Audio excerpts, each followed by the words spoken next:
1 Thessalonians chapter 4. Verses 13 to 18. By E. W. Bullinger. The Church Epistles. Written in 1900. When quoting scriptures, from the Rotherham emphasized Bible New Testament, I will substitute the Hebrew words Yahushua, Yehoshua, for Jesus, Yahweh and Elohim for God, and the Lord and Ruah for Pneuma, Spirit. But we do not wish you to be ignorant, brethren, concerning them who are falling asleep. Lest ye be sorrowing, even as the rest also who are without hope. For if we believe that Yahushua died and rose again, so also will Yahweh bring forth with him them who have fallen asleep through Yahushua. For this, unto you do we say by a word of the Lord, that we the living who are left unto the presence of the Lord shall in no wise get before them who have fallen asleep. Because the Lord himself with a word of command, with a chief messenger's voice, and with a trumpet of Yahweh shall descend from heaven. And the dead in Christ shall rise first. After that we the living who are left together with them shall be caught away in clouds, to meet the Lord in the air. And thus, evermore with the Lord shall we be.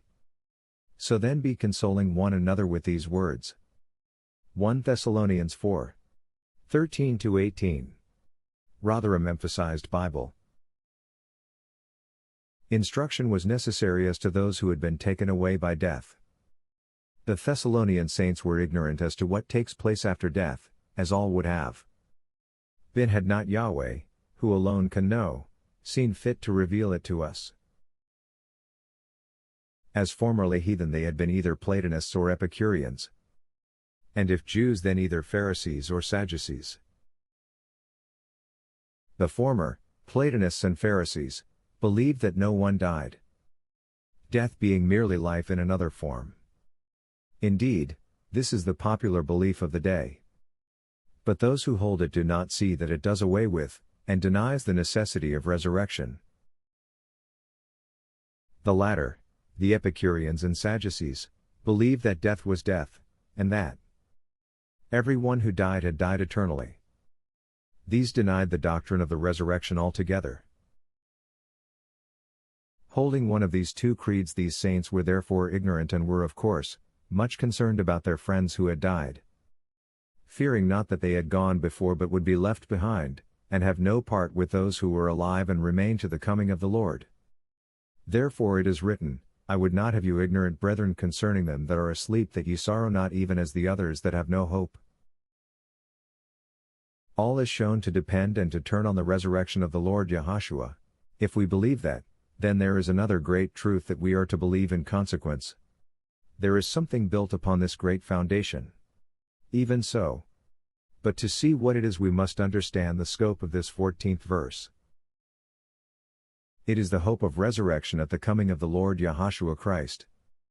Thus we are taught that like as the Elohim of peace brought again from the dead, Hebrews chapter 13, verse 20, the Lord Yahushua, even so we are to believe that Yahweh in like manner will bring again from the dead those who are fallen asleep in Christ. 1 Corinthians chapter 15, verse 23. Who is it that will bring the sleeping saints again from the dead? Yahweh, according to John chapter 5, verse 21.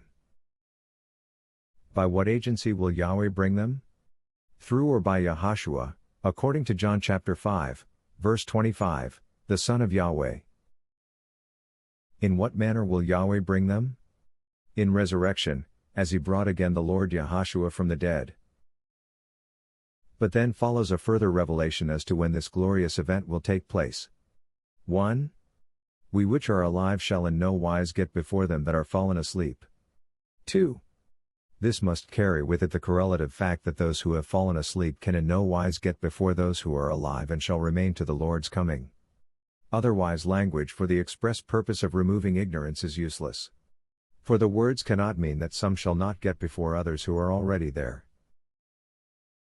Then, if we shall not get before them nor they get before us, how will that affect the hope of resurrection? The answer given reveals the fact that the first thing that will happen in connection with the realization of our blessed hope is that A. The Lord himself shall descend from heaven with a shout, Keluzman. Assembling shout of command, and with an archangel's voice, and with a trumpet of Yahweh. B. The next thing that takes place is the dead in Christ shall rise first. I.e., before anything happens to us. And note that they are called the dead, though the dead in Christ. And they rise. C. After that, we the living who remain, shall be caught up together with them in clouds to meet the Lord in the air.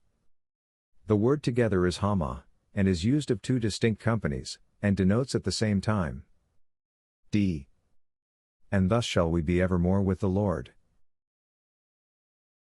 And, because the Thessalonicans possessed this blessed hope, they waited for Yahweh's Son from heaven. Now, what we must so particularly notice is that we have here a new revelation. By the word of the Lord denotes a special prophetic message, the revelation of a truth which had never before been known. The promise of the Lord had been of the Spirit, it shall show you things to come. Where has it shown them if not here? The Lord had many things to say, but he could not say them when on earth, John 16:25. When then, has he said them at all, if not in these special revelations to the churches? This is truth affecting only the assemblies of Yahweh. It is church truth of the highest kind. But the churches today do not want it. They can do without it. They are all going to die, and are waiting for death, and singing about it every Sunday in most of their hymns. They have invented their own way of being with the Lord quite apart from resurrection. They are hoping to be with him without rising from the dead. But the Lord has postponed the fulfillment of all his promises to his people concerning their entrance on the coming glory until he returns and awakes his dead, and takes them up with his living saints to himself. We are expressly told that it is by patience, and comfort of the Scriptures we might have hope. Romans chapter 15, verse 4. But this comfort is not enough for people today. And yet the greatest comfort which the great Comforter himself gave to two bereaved sisters was, "Thy brother shall rise again." This agrees with the special injunction here added. Wherefore comfort one another with these words. 1 Thessalonians chapter 4, verse 18. The teaching of Yahushua is the cry of the day, but an essential part of that teaching is rejected, for he held out the blessed hope.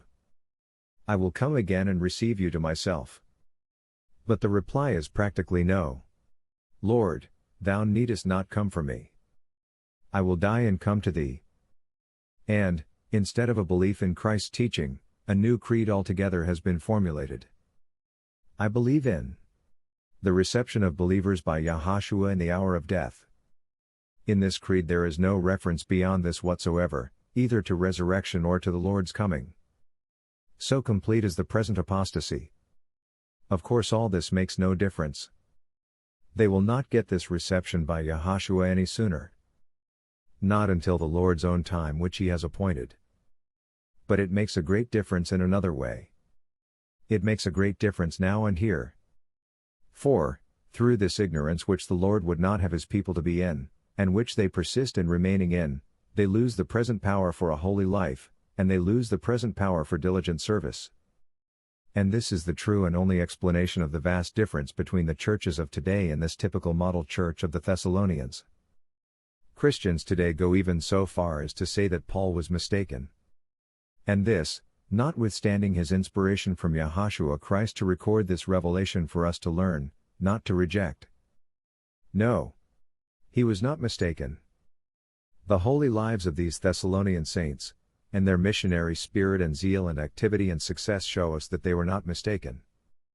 The low standard of Christian life today and the fictitious standards of missionary effort show us that there is a mistake somewhere.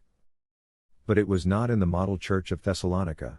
It is in the churches of the present day, with all their worldliness, and their unspirituality of life and walk.